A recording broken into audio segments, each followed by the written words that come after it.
Venezuela पे US ने जो कुछ हमला किया है, और उसके बाद से जो वहाँ के प्रेसिडेंट थे निकोलस माडुरो, ठीक है, उनको जो वहाँ से उठा करके अपने कहे कि कोर्ट में ट्रायल के लिए ले गए, उसके ऊपर सारी घटनाएं जो है यहाँ पे पूरे तरीके से जुड़ी हुई। इसमें हम देखेंगे पूरे क्या है, तो पहला तो हम देखेंगे इशू क्या है, दूसरा उसके रीज़न क्या है, एक जो रीज़न जो बताया जा रहा है, मतलब जिसको कहा जा रहा है, एक्सप्लेन किया जा रहा है, और दूसरा बैकएंड में क्या ऐसी है, यानी कि कहें कि पर्दे के पीछे क्या रीज़न है, वो देखेंगे। तीसरी हम देखेंगे रिएक्शंस को, इसमें देखेंगे कि क्या रिएक्शंस है डिफरेंट कंट्रीज़ का, कौन अपोज कर रहा है, ठीक है, कौन इसको जो है सपोर्ट कर रहा है, और क्या इसके पीछे उनके तथ्य हैं और क्या इसके पीछे कारण है, उसको देखेंगे। साथ ही साथ अगर हम रिएक्शंस में ही कंसीडर करें, चौथे नंबर में जिसे हम डिटेल से देखेंगे, वो इंडिया के रिएक्शंस को देखेंगे कि आखिर इंडिया जो है वो इस पे क्या अपना रुख रखता है, और वो क्या अपने रिएक्शंस देते हैं, वो क्या मानता है, इंडिया के पर्सपेक्टिव से ये घटना क्या मायने रखती है, उसे देखेंगे। साथ ही साथ इसके इम्पैक्ट को देखेंगे कि इसका जो इम्पैक्ट है वर्ल्ड पे क्या पड़ेगा और इंडिया पे क्या पड़ेगा, इंडिया के एनर्जी सेक्टर पे क्या पड़ेगा, ये सारे चीज़ें इसमें मुद्दा में हम डिस्कस करेंगे, ठीक है। उसके साथ अगर हम देखें तो इसके जो पास्ट के जो कुछ एक्टिविटीज़ हैं, अमेरिका के शुरू से जो इम्पेरियलिस्टिक नेचर का जो गुण है, उसे हम थोड़ा सा एनालिसिस करेंगे कि उससे ये किस तरीके से अलग है या किस तरीके से मिलता जुलता है। तो आइए बढ़ते हैं आज के हमारे बहुत ही इम्पोर्टेंट सेशन, जो कि पूरे तरीके से कहें कि भरा पड़ा है वेनेजुएला से, ठीक है। आइए सबसे पहले हम बात करते हैं वेनेजुएला के जो इश्यूज हैं उसके ऊपर। तो वेनेजुएला जो प्रेसिडेंट है माद्रो, उनको जो है उनको यूएस के जेल में रखा गया है, ठीक है, ये पिक्चर आई है, ठीक है। उसके बाद अगर हम बात करें तो इनका जो ट्रायल है वहाँ के कोर्ट में किया जाएगा, ठीक है। तो इनको प्रिजन में रखा गया है, उन पे बहुत सारे क्रिमिनल चार्जेस हैं नारकोटिक्स के रिलेटेड अगर देखा जाए तो उसमें। और वहाँ अगर हम बात करें इनके हटाने के बाद, या यूँ कहें कि इनके वहाँ से उठा लेने के बाद, जो अमेरिका आने के बाद, तो जो वेनेजुएला के जो कोर्ट है उसने वाइस प्रेसिडेंट डेल्सी रोड्रिगेज जो हैं वहाँ की एंटरिम लीडर जो हैं वो बन के उभरी हैं, वहाँ उनको अपॉइंट कर दिया गया है एंटरिम लीडर के तौर पे, अंतरिम सरकार वो बना करके चलाएंगी, ठीक है। और माद्रो को और जो उनकी वाइफ है उनकी डिमांड की गई है, ये जो एक्टिंग अभी के जो प्रेसिडेंट यानी वाइस प्रेसिडेंट डेल्सी रॉड्रिग्स हैं, उन्होंने कहा है कि उन्हें तुरंत वहाँ से छोड़ देना चाहिए, यानी कि उनकी सेफ्टी के साथ उनको वापस छोड़ देना चाहिए यूएस फोर्सेस को, और यूएस सरकार को उन्होंने कहा है। उन पे कई तरह के हम लोगों ने देखा कि नार्को टेररिज्म कॉन्स्पिरेसी के तहत उनको ये अरेस्ट किया गया है अमेरिकी सैनिक के द्वारा, ट्रंप के शासन के द्वारा, ठीक है। जैसे ही जो एक्टिंग प्रेसिडेंट हैं, ये क्या नाम है इनका, अभी जो बनी है रॉड्रिगेज, उन्होंने जब छोड़ने की बात कही कि वो उसको छोड़ दें प्रेसिडेंट माद्रो को, और जब उन्होंने कहा अमेरिका के उस तथ्य के ऊपर कि आखिर ये जो आगे जो ये कुछ करने वाले हैं या फिर रिफाइनरीज पे भी कब्जा करने की जो बात कर रही है, वो उस पे उनकी रक्षा करेंगी, इस तरह की वो चीज़ें होने नहीं देंगी, इस तरह की घटना नहीं होने देंगी, तो उसके जवाब में जो प्रेसिडेंट डोनाल्ड ट्रंप हैं यूएसए के, उन्होंने कहा कि ये जो घटना है, ये कुछ जो हो रहा है वो बहुत ही कम है। अगर ये जो माद्रो जो हैं अगर इस तरीके से बिहेव करेंगे, या यूँ कहें कि जो यूनाइटेड स्टेट के फेवर में ऐसा कुछ नहीं करती हैं, कुछ अलग करती हैं, तो उन्हें इससे भी ज़्यादा खतरनाक जो है एक्टिविटी का सामना करना पड़ेगा। उन्होंने एक कहें तो मैगजीन को वो इंटरव्यू दे रहे थे, इसमें ये कहा। आखिर ये क्या है, ट्रंप का शासन क्या है, कहें किस तरीके से पीस ऑफ द हम पहले ही चर्चा कर चुके हैं कि ये अपने आप को peace president of the world के तौर पे देखते हैं, peace president of the world के तौर पे देखते हैं। तो इसमें क्या चल रहा है ये सारे हम लोग देखेंगे। सबसे मुद्दा जो अगर हम देखें कि आखिर इसके रीज़न क्या हैं, इसके पहले अगर बात करें हम कि क्या ऐसी चीज़ें हैं जो अ, इनको अरेस्ट किया गया है, तो उसमें सबसे पहला वो कारण बताते हैं कि ये पूरे तरीके से नारकोटिक कार्टेल में शामिल पाए जाते हैं। जो माद्रो हैं उनको नारकोटिक कार्टेल का हिस्सा माना गया है, और इन पे इस तरह की कॉन्स्पिरेसी का आरोप लगाते हुए ये इनको अरेस्ट किया गया है उनके ही देश से, ठीक है। तो ये तो है एक ऐसा रीज़न जो बताया जा रहा है, वो जो कि वेल नोन बताया जा रहा है, सबों को बताया जा रहा है। लेकिन इसके बैकएंड में क्या रीज़न है, वो अगर हम बात करें तो सरकार जो है, ट्रंप की जो सरकार, वो कहती है कि इस तरह के जो अमेरिकन इंटरवेंशन है, वो अलग देशों में भी अगर ज़रूरत पड़ी तो हम करेंगे, यानी कि उनको भी अगर ज़रूरत है तो हमसे वो मदद माँग सकते हैं, ठीक है। साथ ही साथ वो कहते हैं कि ग्रीनलैंड पे हमारा कब्ज़ा होना चाहिए, ग्रीनलैंड जो है वो हमारा है। और यहाँ से हम लोग शुरू से ही देखते आ रहे हैं कि ट्रंप जो है हमेशा से जो है ग्रीनलैंड पे नज़र गड़ाए हुए हैं, तो उनकी जो अगली निशाना है के तौर पे अगर देखा जाए तो वो ग्रीनलैंड को इशारा करते हुए कहते हैं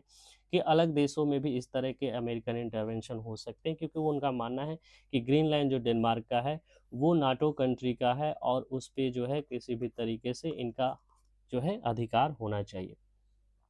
वेनेजुएला की जहाँ तक हम बात करें तो जो वेनेजुएला में जो अभी जो एक्टिंग पार्टी है, एक्टिंग रूलिंग पार्टी है, वो लगभग 1999 से यहाँ पे शासन कर रही है। इसके पहले जो शासक थे, ठीक है, उसके बाद से माद्रो जो हैं वो 1900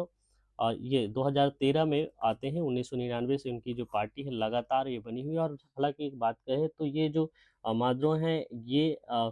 ऑथोरिटेरियन गवर्नमेंट के तौर पे जाने जाते रहे हैं, ठीक है।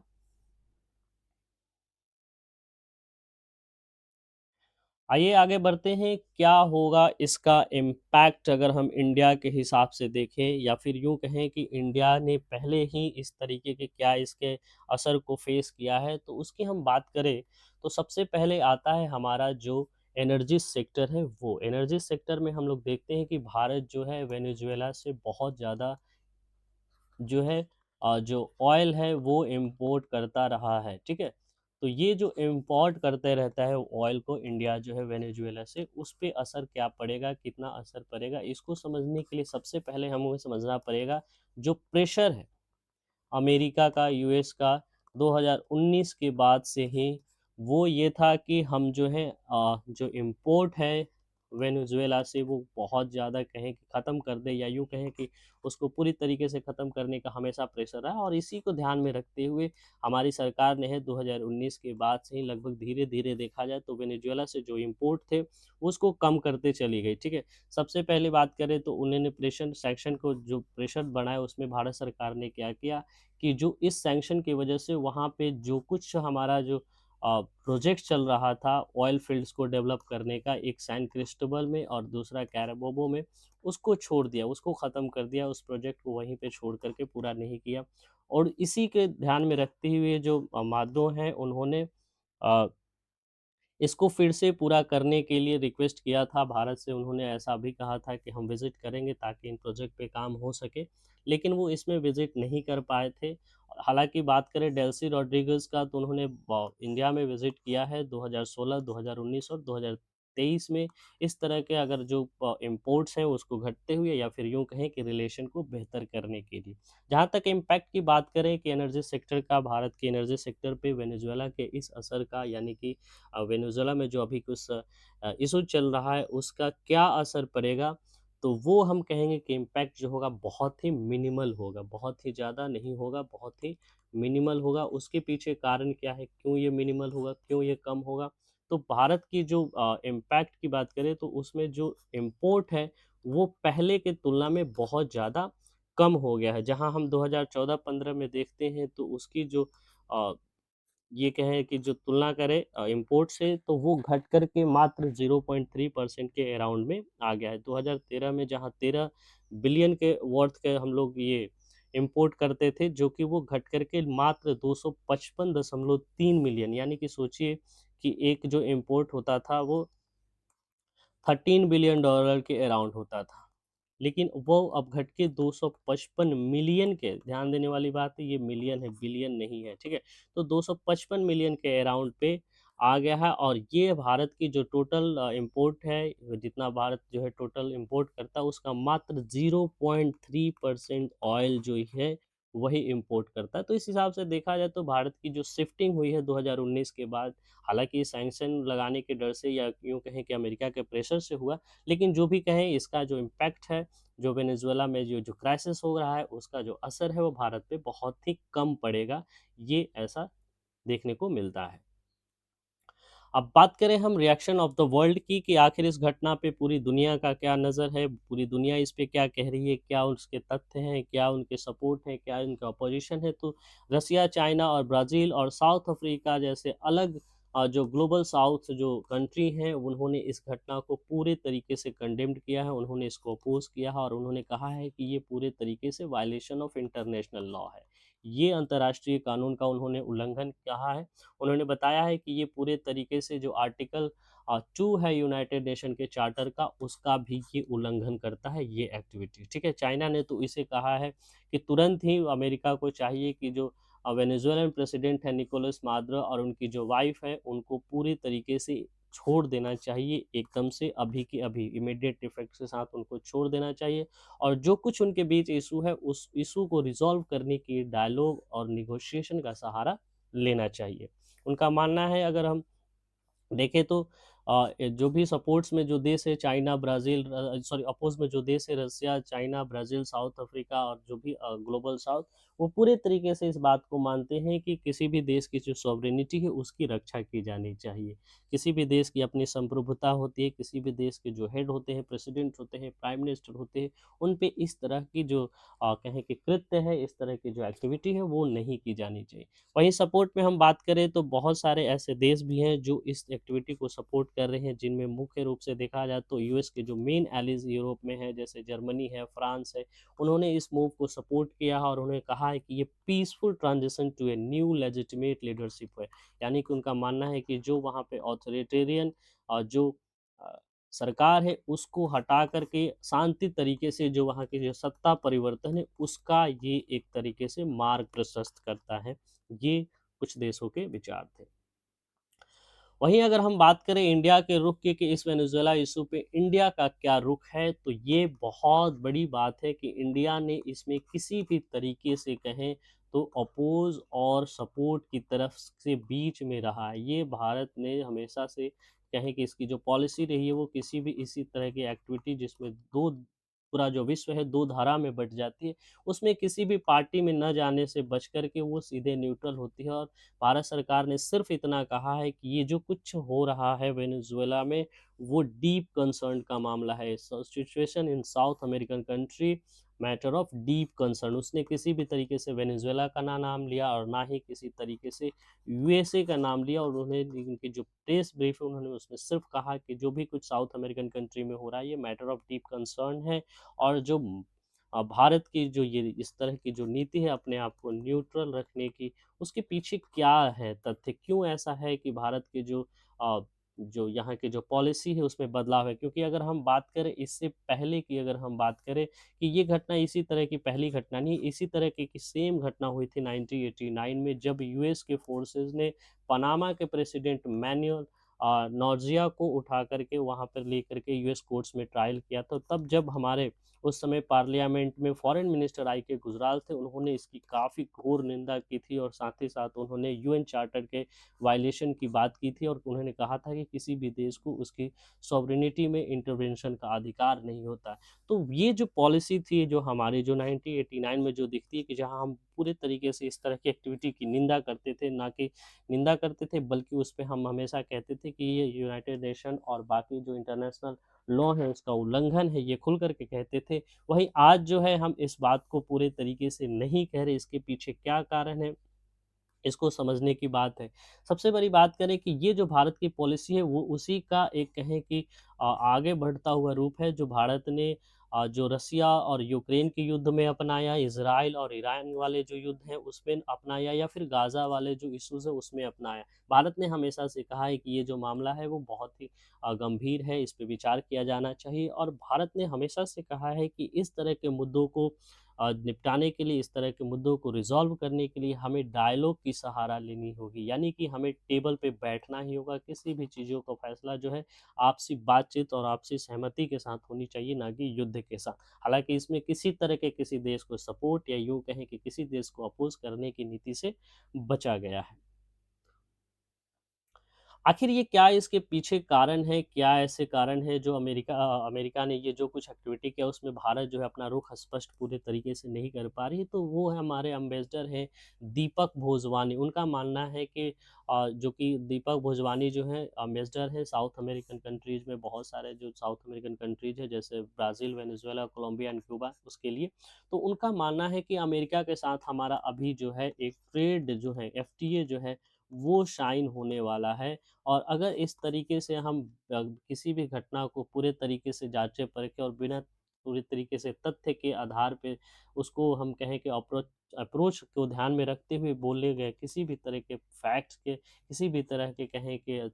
वक्तव्य को गलत तरीके से हम कहें कि उसका नुकसान उठाना पड़ सकता है। और ये जो ट्रेड हम डील होने वाली है जो कहीं न कहीं अमेरिका के साथ, वो इसको इस रूप में देखा जा रहा है।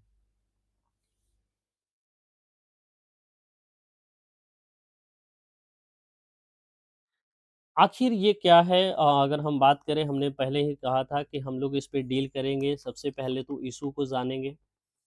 दूसरा जो हम जानेंगे वो जानेंगे कि क्या इसके बैकएंड में इश्यू है जो कि बताया नहीं जा रहा है। तीसरा जो है अदर कंट्रीज़ जो हैं उनके रिएक्शंस को देखेंगे और साथ ही साथ जो इंडिया है उसके रिएक्शन को भी देखेंगे। और चौथी जो बात की जा रही थी पास्ट लेगेसी की। पास्ट लेगेसी इन सेंस कि जो अमेरिका की शुरू से जो रही है इम्पेरियलिस्टिक नेचर, उसके बारे में भी बातें करेंगे। क्योंकि अभी हमने देखा कि 1989 में भी पनामा के जो प्रेसिडेंट थे उनको भी इस तरीके से एक्टिविटी का सामना करना पड़ा था, इस तरह की जो स्ट्राइक है उसका सामना करना पड़ा था। तो आखिर जो हम कह रहे हैं अमेरिका ने ये जो कुछ कहा है, क्या ये कहीं न कहीं रूप से दिखता नहीं है कि ये साम्राज्यवाद जैसा कुछ है? ये हाँ, पूरे तरीके से देखा जाए तो ये साम्राज्यवाद ही है, क्योंकि दूसरे देशों की सॉवरेनिटी में दखल देना, ये पूरे तरीके से उसके साम्राज्यवाद का जो है, पूरे तरीके से हम कहें तो ये रुख दिखता हुआ नज़र आता है, ठीक है? तो डोनाल्ड ट्रंप ने जो कुछ ये कहा है, वो सिर्फ़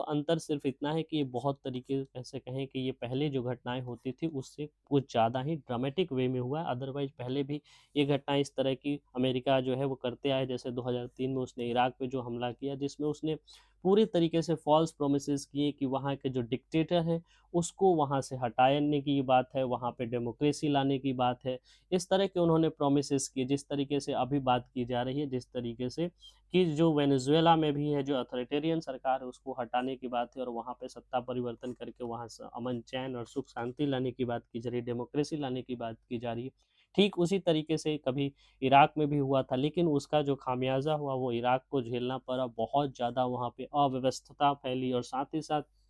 आईएसआईएस जैसी एक कहें कि बहुत ही खतरनाक जो आउटफिट्स है इस्लामिक स्टेट की, वो उभर कर के आए। ये पूरे तरीके से 2003 की जो इंटरवेंशन था इराक ऊपर अमेरिका का, उसी का देन है कि आज जो है आईएसआईएस से पूरी दुनिया त्रस्त है।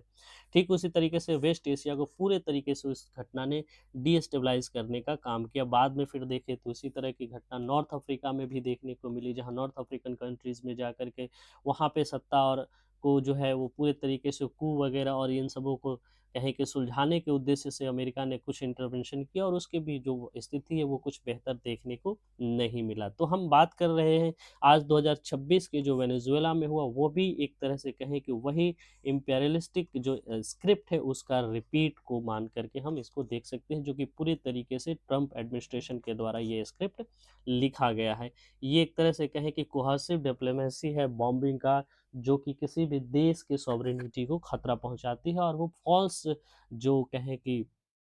प्रोमिसेस है उसके आधार पर ये सारा कुछ किया जा रहा है।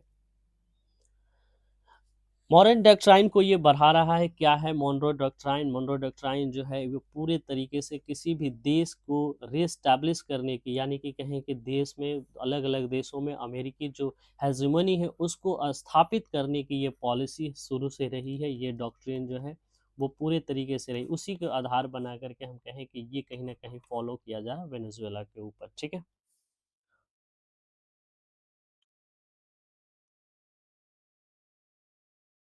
दूसरी बात करें कि आखिर क्या इसके कारण हैं, कि क्या सही में वो पूरे तरीके से देश के ऊपर जो है वो शांति चाहते हैं, या यूँ कहें कि ऑथोरिटेरियन गवर्नमेंट को हटाना चाहते हैं, या यूँ कहें कि उनके जो नारकोटिक्स कार्टेल के साथ जो संबंध है उसको हटाना चाहते हैं, तो ऐसी बात नहीं है। सबसे पहला जो कारण है आखिर वो करना क्या चाहते हैं, तो वो है जो मोनरो डॉक्ट्रिन उसको स्थापित करने की बात कर रही है। दूसरा हम देख सकते हैं कि इसमें कहीं न कहीं जो लैटिन अमेरिका से जो संबंध है चाइना के, वो बहुत ज़्यादा स्ट्रॉन्ग है, क्योंकि अमेरिका हमेशा से चाइना को अपोज करते रहा है, और जो ट्रेड डील में हम लोगों ने देखा है कि बहुत सारे टैरिफ वॉर उनके बीच में। तो कहीं न कहीं लैटिन अमेरिका से जो चाइना की दोस्ती है, या यूँ कहें कि चाइना बहुत ज़्यादा जो वेनेजुएला से तेल जो है इम्पोर्ट करता है, उसको कंट्रोल करने के लिए भी ये कदम उठाया गया। और तीसरी सबसे बड़ी बात है वो है कि वेनेजुएला के पास बहुत ज़्यादा क्रूड रिज़र्व्स हैं, और उन रिसोर्सेज़ पे कहीं न कहीं यूएस जो है वो कब्ज़ा जमाना चाहती है, और अगर इस तरीके से हो जाता है तो ये यूएस के लिए एक बहुत बड़ा पुरस्कार के रूप में होगा। तो ये 3 ऐसे कारण हम देख सकते हैं बैकएंड में, जो कि बताए जा रहे हैं उन तथ्यों से हट कर के है कि आखिर जो है वो क्यों यूएस जो है वेनेजुएला में ये एक्टिविटी कर रही है। तो सबसे पहला है जो मोनरो डॉक्ट्राइन के तहत अपने आप को कहें तो एक हेजेमनी जो है एस्टैब्लिश करने की हमेशा से कोशिश की जाती रही है। दूसरे देशों पे बिग ब्रदर पॉलिसी की तरफ यानी चलती है कि मैं जो हूँ वो किसी भी देशों का बड़ा भाई हूँ, अगर वहाँ कुछ होता है तो उसको हम ठीक करने की जो ज़िम्मेदारी है वो मेरी है। तो ये जो मोनरो डॉक्ट्राइन है उसको इसमें फॉलो किया जा रहा है। दूसरी जो बात करी जा रही है वो अमेरिका, जो north America sorry south America जो है लैटिन अमेरिका, उससे जो चाइना के जो रिलेशन है उसको ध्यान में रख करके ये निर्णय लिया जा रहा है। और तीसरी जो सबसे बड़ा जो कारण बताया जा रहा है वो है वहाँ के जो रिजर्वेयर हैं, वहाँ के जो रिजर्व्स हैं, वो क्रूड ऑयल को लेकर के वहाँ जो रिजर्व्स हैं उसको ध्यान में रख करके ये फैसला लिया गया दिखता है। करें जो बिहार एसएससी से रिलेटेड एग्ज़ाम्स की तैयारी कर रहे हैं, जो इंटर लेवल और ग्रेजुएशन लेवल के जो एग्ज़ाम्स होने वाले हैं अप्रैल टू जून, प्रोबेबली हम इसलिए रख रहे हैं क्योंकि मई जून की बात की जा रही है, तो हम अप्रैल टू जून कंसिडर करके चल रहे हैं, जिससे तैयारी इसकी अच्छी हो। साथ ही साथ ये जो प्रैक्टिस सेट है वो बीपीएससी जैसे एग्ज़ाम के लिए भी और दरोगा जैसे एग्ज़ाम के लिए भी काफ़ी ज़्यादा अहम रोल प्ले करेंगे, ठीक है। और साथ ही अगर हम बात करें वर्ड मीनिंग्स का, हमने जो है पिछले सप्ताह का जितने भी वर्ड्स मीनिंग थे टॉप 50 उसका एक वीडियो अपलोड कर दिया, आप उसे चेक कर सकते हैं, उसे देख सकते हैं। उसके बाद जो भी कुछ जुड़े हुए कुछ अपडेट्स हैं जैसे बायोलॉजी और बाकी अलग जो सब्जेक्ट वाइज चैप्टर वाइज जो सेक्शनल जो कहें कि एमसीक्यू बेस्ड जो डिस्कशन है वो भी इस चैनल पे आते हैं। तो ऐसी तरह की बहुत सारे तमाम जो भी कुछ अपडेट है उसको पाने के लिए आप इसे सब्सक्राइब करें, लोगों को शेयर करें। इस चैनल को आप ट्विटर पे भी आप फॉलो कर सकते हैं, इंस्टा पे भी शिक्षा डॉट मार्क के नाम से इसका प्रोफाइल है, उसे आप जो है फॉलो कर सकते हैं। साथ ही साथ यूट्यूब पे सब्सक्राइब करें। Thank you very much.